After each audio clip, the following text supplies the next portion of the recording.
Pred súdom v Oxforde čakali dve policajné autá. Ozbrojení muži v uniformách rodinu nechceli pustiť s dieťaťom preč. Všetko tak nasvedčovalo tomu, že dieťa zoberú skôr či neskôr. Padlo rozhodnutie útek. Doslova sme očakali ako poslední kriminálnici. Dostal som aj informáciu, že môj telefón bude lokalizovaný, ak sa do pol hodiny nedostaneme na súd. Natoľko som potom zobral telefón a som ho vlastne rozbil. Namiesto uplakaných Vianoc v Anglicku prežíva rodina pána Petra šťastný koniec na Slovensku. Po stovkách kilometrov na úteku sa konečne cítia v bezpečí, no stále majú isté obavy. Že by nás deportovali späť. Haló, ahoj. Hej.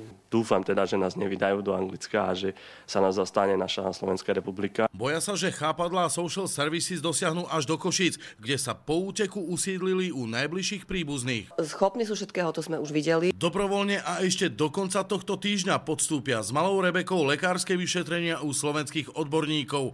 Na diaľku chcú anglickému súdu dokázať, že príbeh o týraní bol vymyslený. Takto si nemyslím, že by vyzeralo týrané dieťa, ktoré je živé a krásne a sa rado smeje. Verím v naše víťazstvo. Je ale rodina naozaj v bezpečí?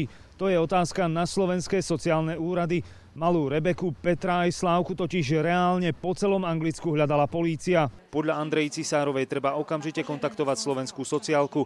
Tá sa má v prípade záujmu anglického súdu zastať občanov Slovenska. Poskytneme mu všetky informácie, ktoré sú potrebné a ktoré zároveň zabezpečia, aby pochopili, aký je stav na Slovensku. Tam to začína aj končí. Rodina teda podľa oficiálneho stanoviska spadá pod jurisdikciu Slovenska. Rebeka sa ale narodila v Anglicku, rodičia nie sú manželmi a tak je potrebný ešte jeden krok. V prípade, že nemajú upravený vzťah k svojmu dieťatku, to znamená, ani jednému z nich nie je dieťa zverené, je potrebné, aby dali takýto návrh na súd. Jozef Kačmári a Darius Haraxin, televízia JOJ.